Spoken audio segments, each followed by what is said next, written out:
बऱ्याचदा आपण असं बघतो सर की उद्योजक आहे ना कधी कधी श्रीमंत होतो पण त्याचा उद्योग गरीब राहतो. म्हणजे त्याची पर्सनल वेल्थ खूप वाढते पण बिझनेसकडे ॲसेट नसतात. आणि बऱ्याचदा एखादी नॅचरल कॅलॅमिटी आली की आपण कोविडमध्ये बघितलं की सडनली इन्कम स्टॉप झालं आणि जे फ्युचर कॅल्क्युलेटेड जे प्रॉफिट होतं ते लोकांचं हातातून गेलं आणि लोकांनी ऑलरेडी खर्च करून टाकले होते. So there is a concept की एक बफर फंड असायला हवं तुमच्याकडे. You should have a contingency fund.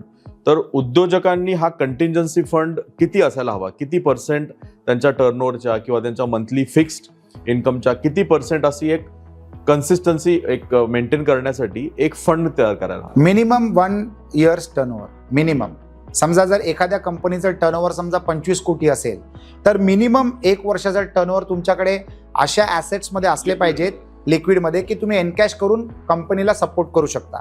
आता समजा तुमच्याकडे 3 महिन्याचं असू शकतं, 6 महिन्याचं असू शकतं. Comfortable position is 1 years turnover.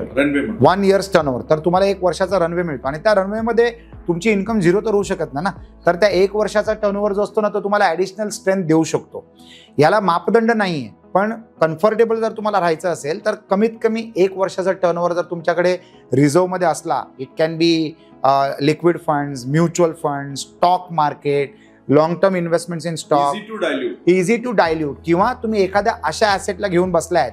आणि हल्ली तुमच्याकडे कसं असतं, बँक अशा अनेक बँक्स आहेत जे तुम्हाला ओव्हरड्राफ्ट फॅसिलिटी देते अगेन्स्ट ॲसेट. तर ती ओव्हरड्राफ्ट फॅसिलिटी तुम्ही सँक्शन करून ठेवू शकता अगेन्स्ट युअर ॲसेट.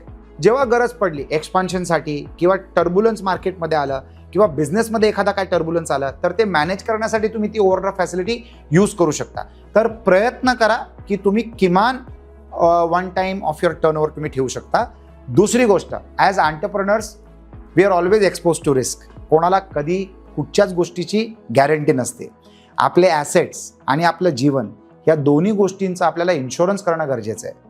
तर त्याच्यासाठी आपली जेवढी रिस्क असते, किंवा समजा जर एका एंटरप्रेनरवर 8 कोटीचं लोन आहे किंवा 10 कोटीचं एक्सपोजर आहे तर त्याचं कमीत कमी दुप्पट रिस्क एक्सपोजर इन्शुरन्सच्या मार्फत झालं पाहिजे. जर त्या एंटरप्रेनरचा काही अपघात झाला तर परिवाराला धक्का लागता कामा नये, आर्थिक धक्का लागता कामा नये. तर जेवढं त्याचं रिस्क एक्सपोजर आहे, फायनान्शियल एक्सपोजर, तेवढे पैसे परत मिळून सुद्धा ॲडिशनल तेवढेच पैसे परिवाराला ॲज अ बॅकअप फंड म्हणून मिळतं.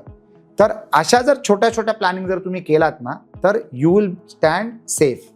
मी असं म्हणतो की minimum 33% of your profit should be invested in long term assets. Minimum 33%. समजा माझं वार्षिक प्रॉफिट 50 कोटीचं असेल तर 15 कोटीचं इन्व्हेस्टमेंट मी माझ्या बिझनेसच्या व्यतिरिक्त कुठच्या तरी गोष्टींमध्ये केलं पाहिजे, which can be a backup in situations Wien it is required. Minimum 33% should be invested into long-term assets. It can be real estate, it can be mutual funds, it can be stock markets, it can be gold and silver nowadays. Gold आणि silver मध्ये तुम्ही पाहताय ज्याने सोन्यामध्ये invest केलंय त्याचे सोन्याचे दिवस आले. आणि ज्यांनी चांदीत इन्व्हेस्ट केली ते चांदी झाली. तर you should invest in this kind of assets and it can give you rich dividends. आणि या 33% तुम्ही तुमचं इन्शुरन्स प्लॅनिंग सुद्धा करू शकतात. म्हणजे या 33% इन्शुरन्सचं पण इन्स्टॉलमेंट आलं तर 33% should be compulsorily towards additional investments other than your on business. बाकी इन्व्हेस्टमेंट तुम्ही रिप्लाव करू शकता, कारण ते एक झाड आहे. म्हणजे तुम्हाला रोज पाणी टाकणं गरजेचं आहे, तरच तुम्हाला त्याची फळं कायम जीवनभर मिळू शकतील.